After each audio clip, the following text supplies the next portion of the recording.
the former deputy president was always on the front pages. In his absence, we've rarely seen the other leaders in the united opposition making headlines. And this has given probably some political relief or room for Raila Odinga and his ally, President William Ruto, to actually dominate the headlines. Do you think that is something that the former deputy president should seek to reverse?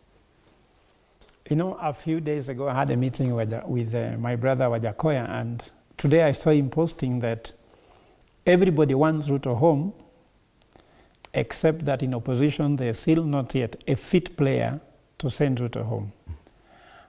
So this, I think, is a discussion the opposition also have to debate and see, is Gachagua on the front in opposition good for opposition, or who needs to be in the front, or for now, there's a need just to do groundwork. And I can tell you, people don't know where the strength of opposition is going to come from. People are thinking that is a joke. Fred, in spite of what Raila Odinga and Ruto is doing, whether they're on the front page or not, they should never even be there. When the wave has come, the wave has come, Fred. Do you want to tell me there's no wave in this country? The wave is blowing one time. And it does not matter whether you stand with what, you will be blown away. Who was stronger than Moi? Do you know anybody who was stronger than Moi in grip of power? Moi was strong as a president, but Moi also had a constitution that gave him a lot of privileges. If he was blown away with it. So for me, don't judge opposition because opposition is doing a lot of things in the air. Remember that only William Ruto is the default candidate for the ruling party. But I want to tell you, I'm a member of United Opposition. There's a time we used to fight with my brother Gachagua, but then now we find that we are fighting a bigger mission to salvage the country.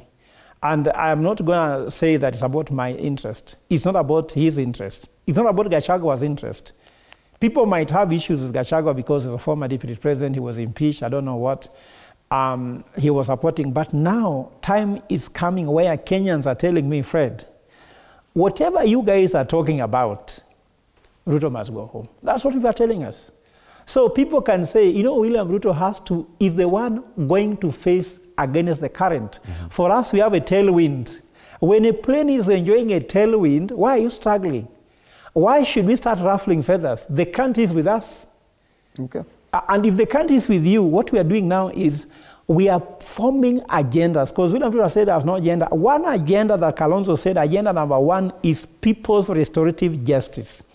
To ensure there's criminal, the human rights justice is done, the economic crime justice is done, because justice comes first. Secondly, we are working on economic liberation. So how are we going to come with economic liberation? In fact, you might think Gachagua is coming to launch a party. You might be shocked. He's coming more on how are we going to form coalition. Remember, Gachagua was in the US, Martha Karao was in the US, Fred Matiang'i was in the US, some of us are in Kenya. You don't know how much we are doing. Do you know that Jasmine Turu already went to UK, met Bensouda, and gave her a battery of files from people restorative justice? So this one term could be done even without playing.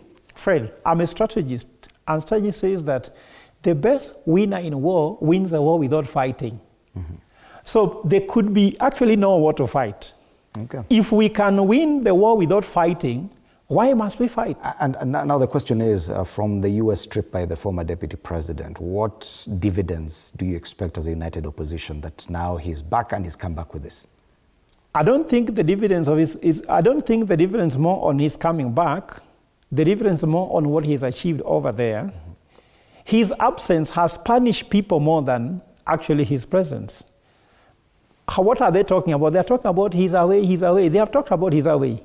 His going away has been trouble. You saw even they are saying he has made statement in the US, he should be arrested. If his visit in the US was meaningless, why are they concerned about it? Mm-hmm. Now, if he's a useless person, why are they concerned about his coming back? By the way, I can tell you, Fred, that at the moment, the coming back of Rigathi Gachagua simply means that the opposition has a lot of discussion to make. Look, they have not yet actually formed and formalized the coalition. Like you heard when Mheshimiwa is saying, we have not even done the zoning. So there's still a lot of things to be discussed. And maybe you might even find that Gachagua is just that person who really wishes that his mission is that William Ruto should go home. He might not be on the front page of the thing in the end. Maybe the person you are seeing on the front page, you are fighting the wrong enemy. The person going to beat William Ruto, he still doesn't know him. And it could be any of the names you are hearing, or it could be a name you've never heard. Okay. So for now, we are lacking the fact that they have not understood our strategy. Because remember, I'm a strategist. I am right there with other very well qualified strategists. How William Ruto will go home, it's not been seen. He does not know the playbook. We have a playbook. His playbook we know. The playbook of conmanship, hypocrisy, and the issue of coalition, tribal mobilization. Remember that the call for one term is not tribal. And for them, they are saying, when I'm with Raila Odinga, I have this community plus that community.